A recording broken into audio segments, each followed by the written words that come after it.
By the time this video is live, the Game of Thrones spin-off House of the Dragon will have aired, bringing us new insight into the history of Westeros before the fall of the Targaryens. Some of my favorite aspects of fantasy shows and movies are the props and costumes, and when I saw the trailer for House of the Dragon, one prop in particular stood out to me. Today, we're going to make a replica of Blackfyre. Nothing would make me happier than to make this sword out of metal, but unfortunately, I am not yet equipped to do so.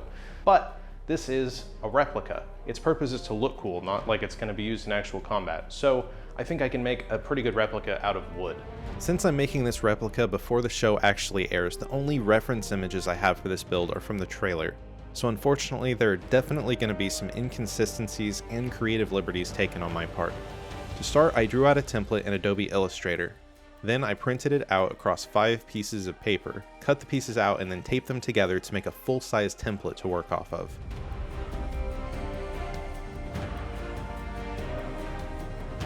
I used some spray glue to adhere the template to a piece of maple. Then it's onto the bandsaw to do the heavy stock removal.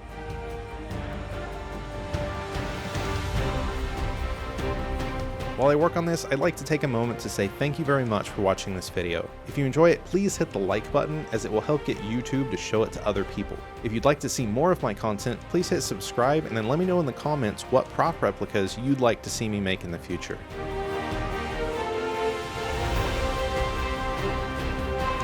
Next, I move to a 4-inch belt sander to clean up the edges, thin out the whole sword a bit, and then taper the blade toward the tip.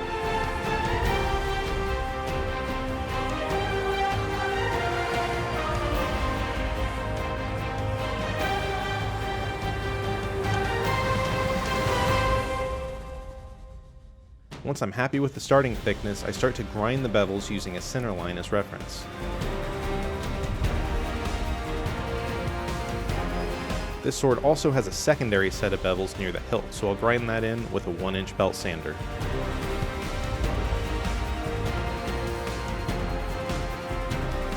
Then it's over to my Dremel to cut in the fuller. Interesting fact, a fuller is often mislabeled as a blood groove. The purpose of this groove is actually not to allow blood to flow out of a wound. It just makes the blade lighter and a bit more rigid.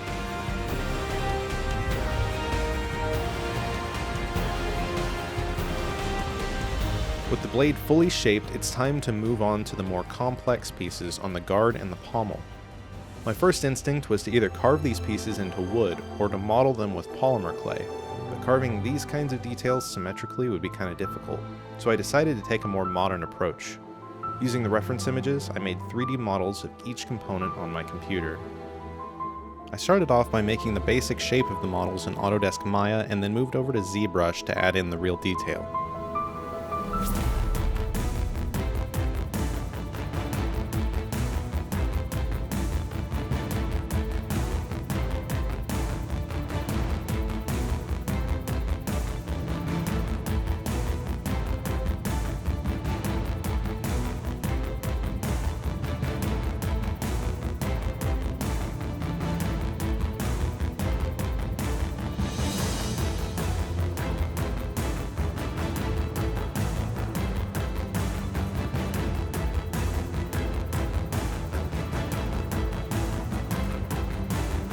Once completed, I printed the components on a borrowed 3D resin printer.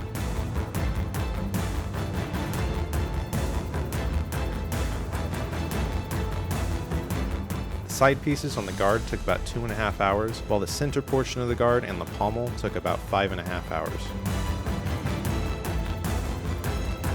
Once printed, I popped them off the build plate, cleaned them up with some isopropyl alcohol, and then cured them under a UV lamp.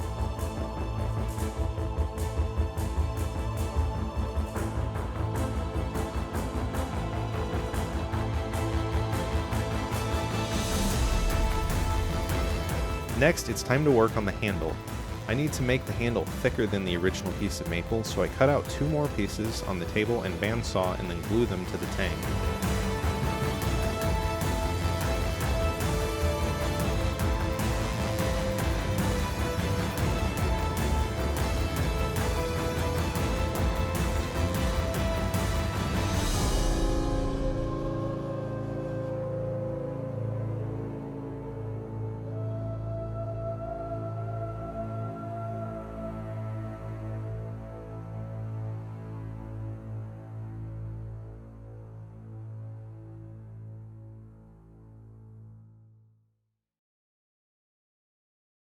Once dry, I move back to the belt sanders to grind out the taper of the handle and to round it out.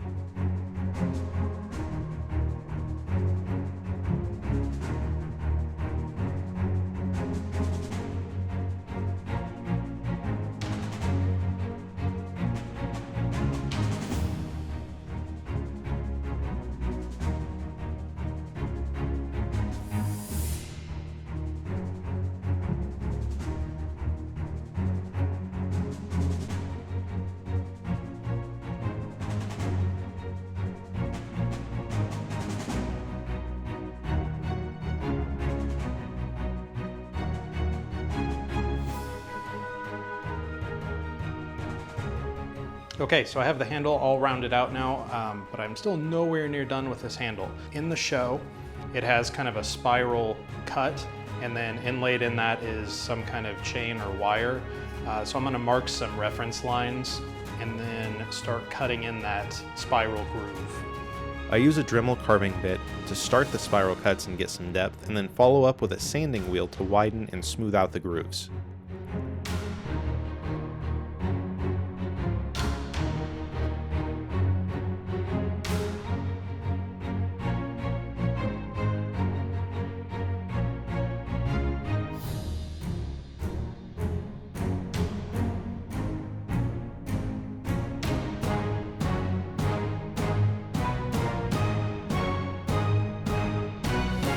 Okay, so this handle is nowhere near perfect, but I think I've spent as much time on it as I want to. The next thing I need to do is to shape this into the tang here so that the pommel will fit on it. Then I'm gonna go ahead and stain the handle black and then sand and prime all of the 3D printed parts so that they're ready for paint.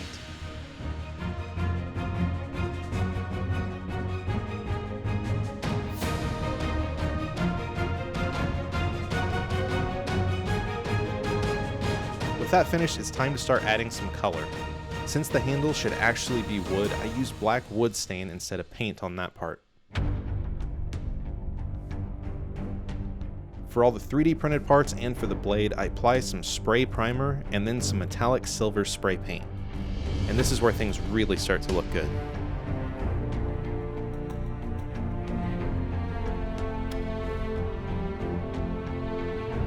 I apply a very light acrylic black wash to the 3D printed parts just to add some subtle color variation and to accentuate the details.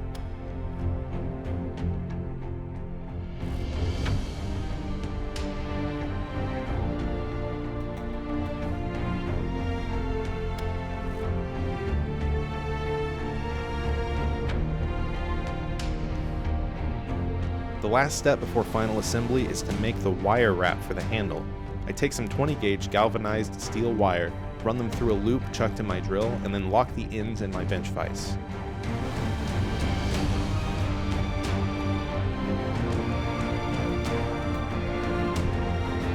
After twisting the two wires together tightly, I can trim off the ends.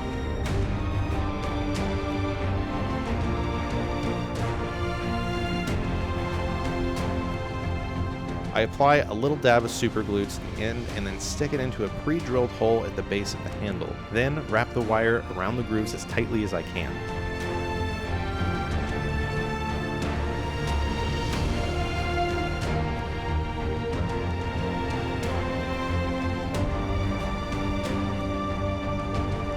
For final assembly, I super glue the guard pieces together.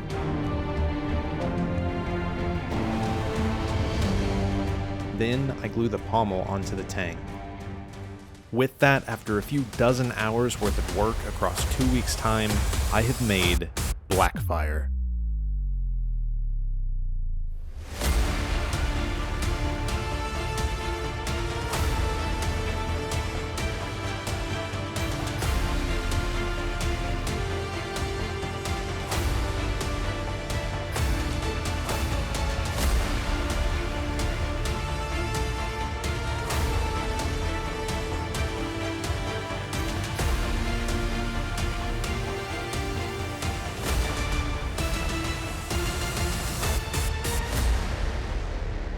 Thank you so much for watching and for making it to the end. Again, if you enjoyed, please do leave a like as it really does help to grow my channel, and subscribe and let me know in the comments what you'd like to see me create in the future. I've got a lot of cool projects coming up that I think you'll enjoy, so until then, I'll see you next time.